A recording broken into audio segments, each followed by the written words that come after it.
கர்த்தர் நல்லவர், அவர் கிருபை என்றும் உள்ளது.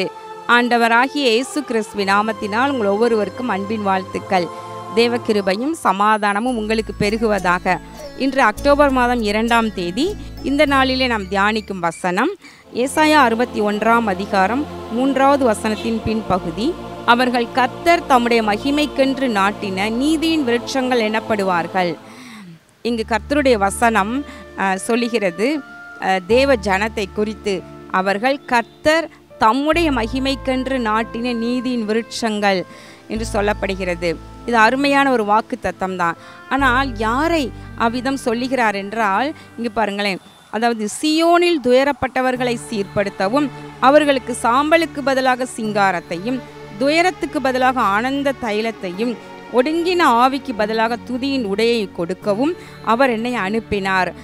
இயேசு மகாராஜா அவரை குறித்து எழுதப்பட்ட தீர்க்க தரிசன வார்த்தைகள். அவர் இந்த பூமிக்கு வந்ததினாலே நாம் இத்தனை ஆசீர்வாதங்களையும் பெற்றுக்கொள்கின்றோம்.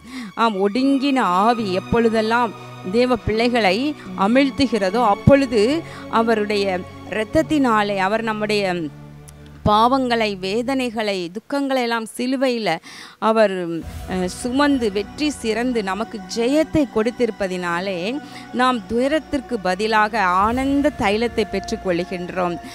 ஒடுங்கின ஆவிக்கு பதிலாக துதியின் உடையை நாம் பெற்றுக்கொள்கின்றோம். சாம்பலுக்கு பதிலாக நாம் சிங்காரத்தை பெற்றுக்கொள்கின்றோம். இப்படியெல்லாம் நாம் பெற்றுக்கொள்ளும் பொழுது நம்மை குறித்து தான் சொல்லப்படுகிறது, இவர்கள் கர்த்தருடைய மகிமைக்கென்று நாட்டப்பட்ட நீதியின் விருட்சங்கள் என்று சொல்லப்படுகிறது. உங்களுக்கே உங்களுடைய அருமையை பற்றி தெரியாமல் இருக்கலாம். இங்கே யாருன்னு புரிந்து கொள்ளுங்க. படைப்பின் கர்த்தர், சிருஷ்டி கர்த்தர், சர்வ வல்லமை உள்ளவர்.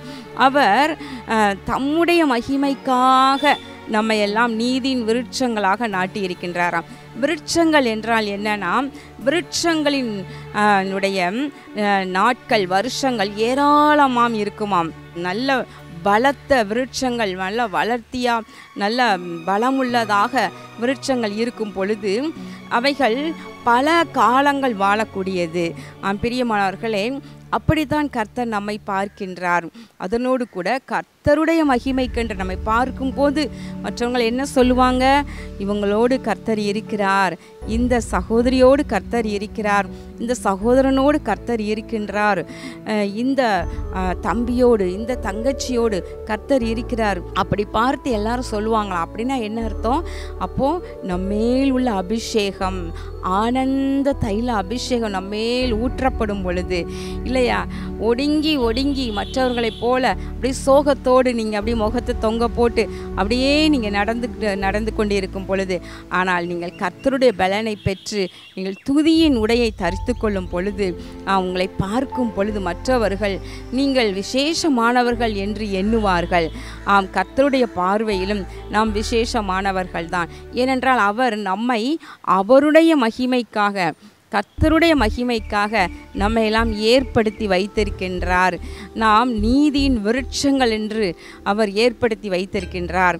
கர்த்தருடைய சித்தத்தை செய்து அவரை துதித்து ஆனந்த தைலத்தினால் நிரப்பப்பட்டவர்களாக கர்த்தரை துதித்து மகிமைப்படுத்தி நம்மை வாழ வைப்பார். பிரியமானவர்களே, இந்த நாளிலே நீங்கள் புரிந்து கொள்ளுங்கள், நாம் எப்பொழுதுமே கண்ணீர் வடித்து தேவ சமூகத்தில் ரெட்டுடுத்தி சாம்பலிலே இருக்க வேண்டும் என்று ஆண்டவர் விரும்பவில்லை. நமக்கு சிங்காரத்தை கொடுத்து துதியின் உடையை கொடுத்து நம்மை மகிழ்ச்சியாக விரும்புகின்றார். இன்றைக்கு அதை பெற்று கொள்ளுங்கள். உங்களை பார்ப்பவர்கள் நீங்கள் கர்த்தருடைய மகிமைக்காக ஏற்படுத்தப்பட்டவர்கள் என்று சொல்லும்படியாக ஆண்டவர் உங்களை ஆசீர்வதிப்பார். சீயோனில் துயரப்பட்டவர்களை சீர்படுத்தவும், இப்போ துயரத்தை எல்லாம் நீக்கி எந்த பகுதியெல்லாம் சரி பண்ணி நம்மை சந்தோஷப்படுத்த வேண்டுமோ அப்படியெல்லாம் தேவன் நம்மை சந்தோஷப்படுத்துவார். கண்களை மூடி ஜெபம் பண்ணுவோமா?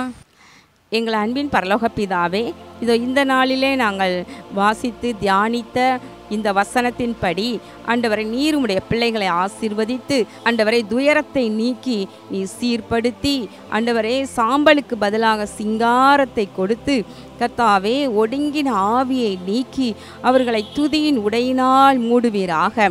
கர்த்தாவே, நீர் உம்முடைய பிள்ளைகள், நீர் உம்முடைய மகிமைக்காக நாட்டப்பட்டவர்கள் என்றும் அவர்கள் நீதியின் விருட்சங்கள் என்றும் காணப்பண்ணும்படியாக பலத்த கிரியைகளை ஒவ்வொருவர் மூலமும் நீர் செய்வீராக. ஒவ்வொருவரோடு நீர் இருந்து பெரிய காரியங்களை செய்து ஆசீர்வதித்தருளும். இரட்சகராகிய இயேசு கிறிஸ்துவின் நாமத்தினாலே இந்த ஜெபத்தை ஏறெடுக்கின்றேன் நல்ல பிதாவே, ஆமேன். கர்த்தர் உங்களை ஆசீர்வதிப்பாராக. ஆமேன்.